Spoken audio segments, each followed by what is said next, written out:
Welcome to our show, Mr. Starr. Thank you. You are one of the very few experts on Central Asia and on Uzbekistan who has a very moderate view and moderate position when it comes to analyzing the situation in Uzbekistan. Even during President Karimov's tenure, you were one of the few people who did not harshly criticize Uzbekistan and particularly President Karimov, but had a very moderate view. How can you explain that? And did that position justify itself?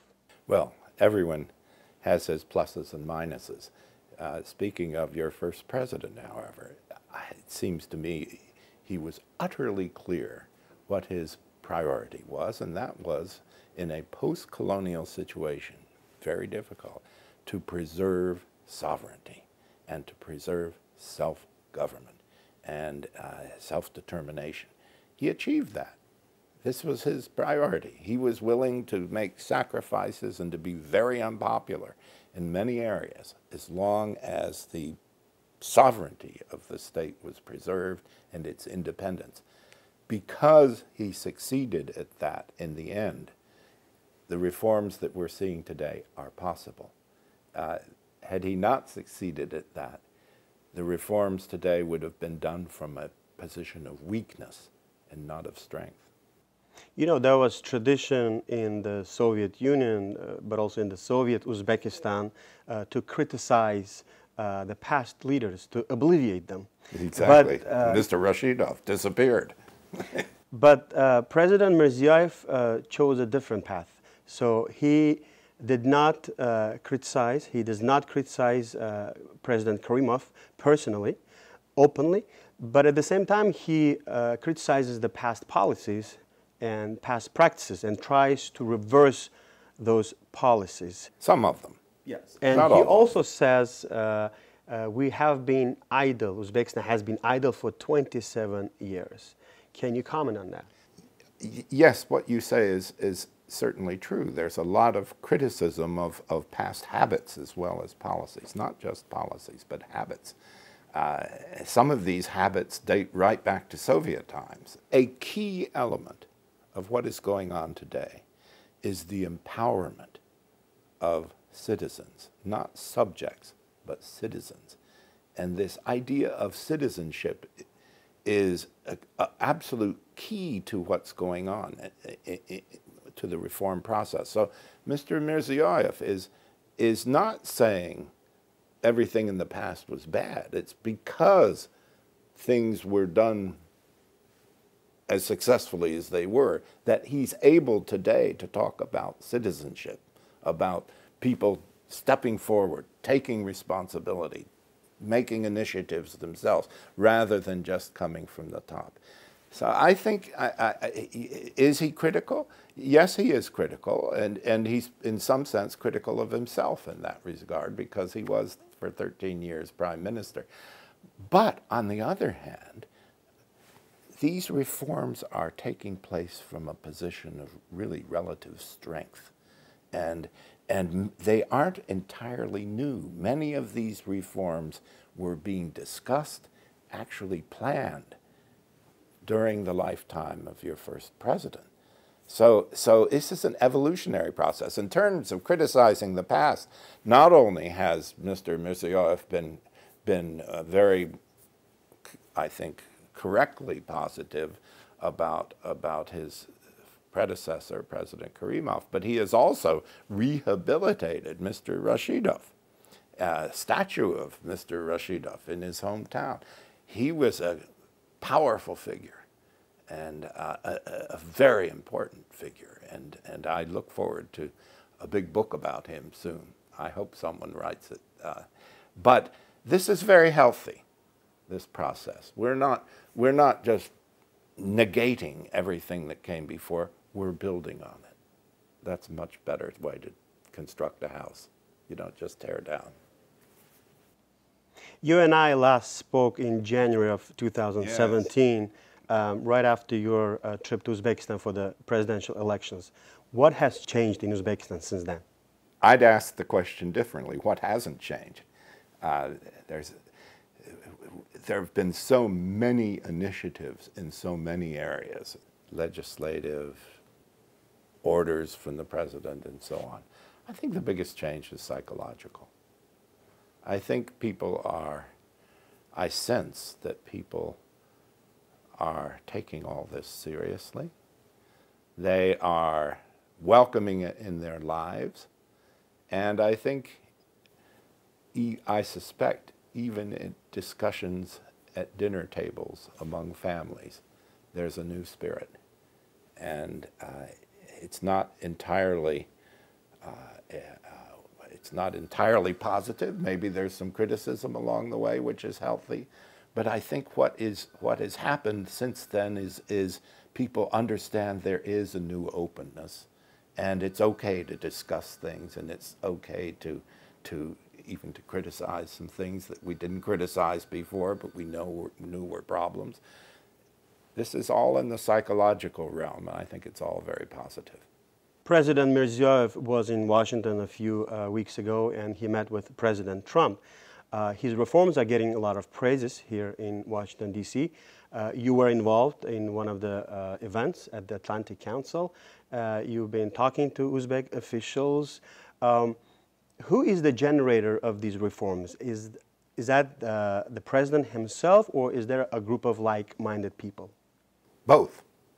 Obviously, President Mirziyoyev, because he spent 13 years as prime minister, but I should say as a very special kind of prime minister. He did not sit in his office. He was the person who was traveling constantly. He was knocking on the door. He was looking at things. As we would say in English, he was kicking the tires. And as a result, he arrived with a knowledge of reform-minded people all across the country. He also knew where the problems were. So what happened with the election? I think this election symbolizes a generational change in Uzbekistan, in Central Asia, because this is beginning to happen elsewhere. You are getting an entirely new generation of young men and women who have a different education, different experience, and they know each other, and they're appearing in dozens and dozens of different offices. And so I would not say this is a solo performance by Mr. Mirziyoyev. On the contrary, I think it's an emergence of a generation. And you have to admit, this generation was trained because President Karimov sent so many people abroad. He encouraged them to get training at best international institutions. They came back, and he said, when he came to Washington, 18 years ago, 17 years ago, he said, they come back more like you than like us. He actually said that in public. He said, but they're ours. And he said, they are the ones who will bring about the change that you are seeking. And that's actually happening. What's the current U.S. policy on Uzbekistan, and how might it change after Mirziyoyev's visit to Washington? I think it's been changing. It's positive. I think that there have been difficult times in the past, particularly after Andijan, but we've published 2 very important studies on that, and I think it's very clear that not just Western but world policy response to that was unfortunate. It was based on a caricature, not on facts.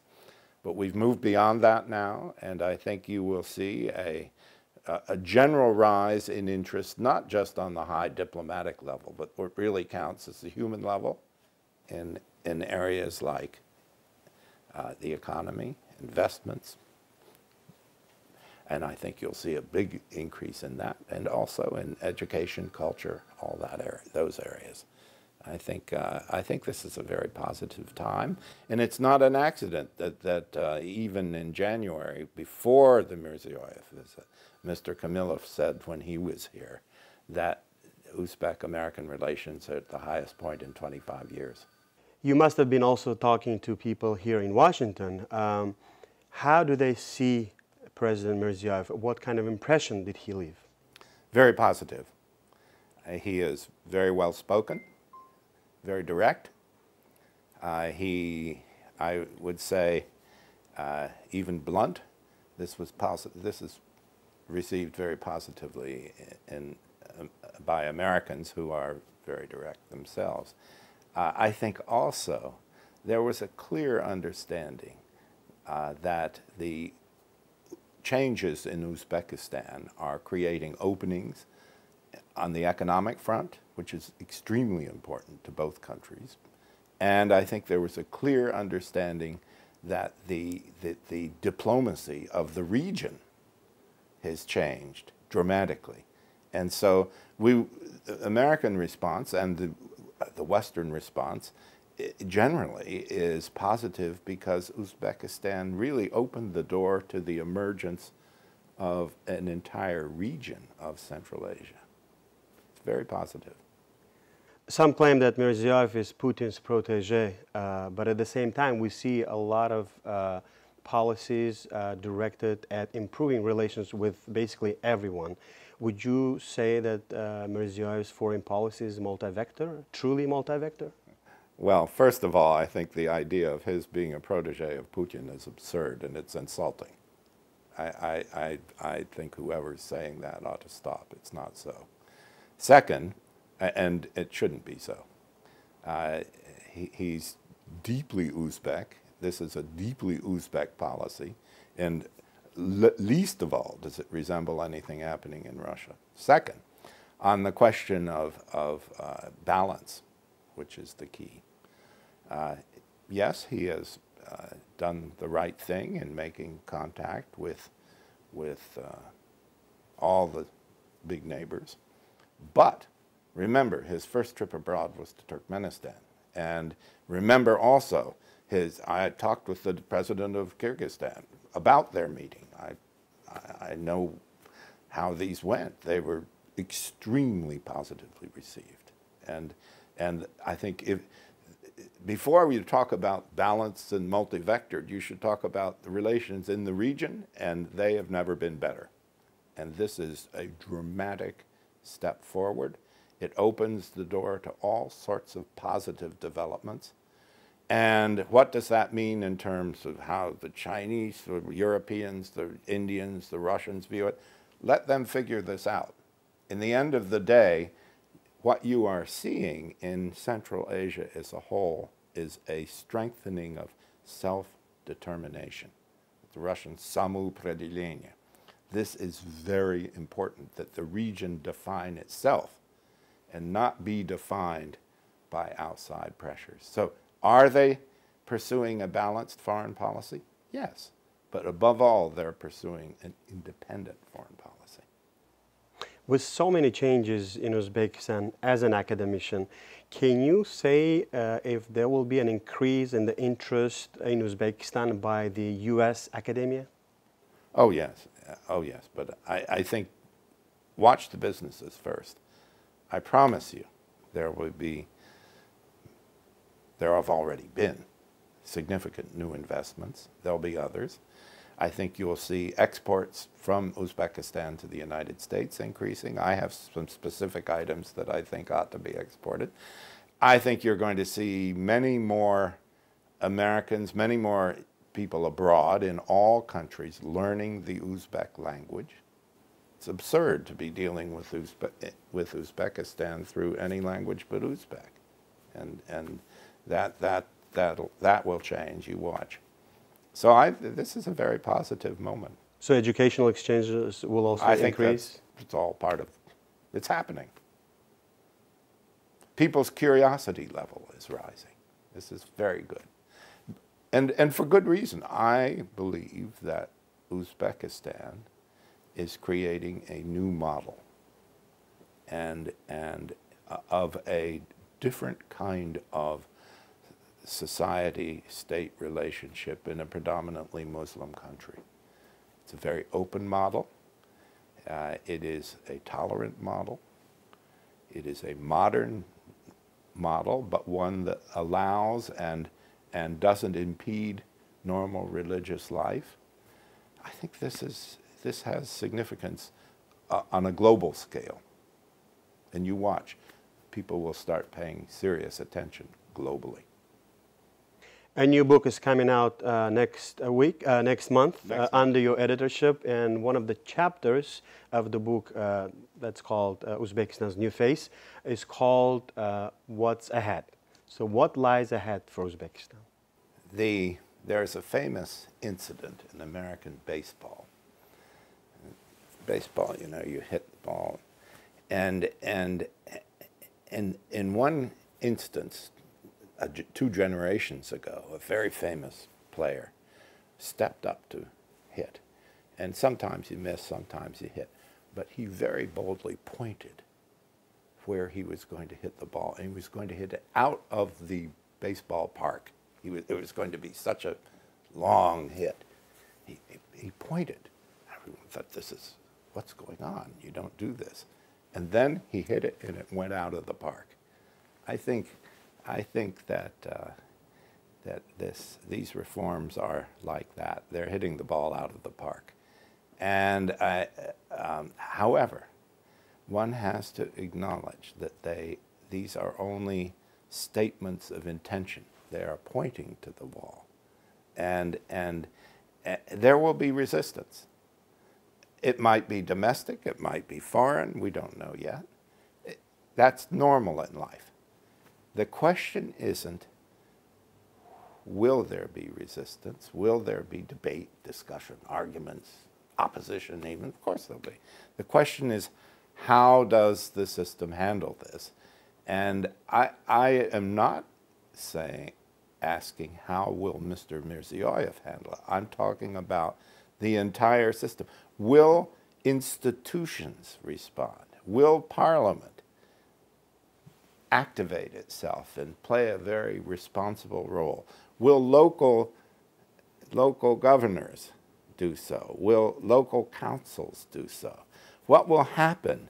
What will happen in every village, every town, every city in the country when they have complicated challenges that arise from the reforms? Will citizens feel empowered to take initiative, to solve a problem? I'm very optimistic about this, but it's not going to be one man's response. And I think one of the interesting challenges, even within Uzbekistan, is to stop thinking of the government as one person and to understand it is institutions, it is laws, it is parliament, it is elections, it is the entire legal system. And to the extent that these initiatives strengthen the legal system, Uzbekistan's future is going to be very bright indeed. Well, Mr. Starr, thank you very much for your time and for very interesting thoughts. We'll be happy to see you on our show in the future again. I look forward to it, and thank you.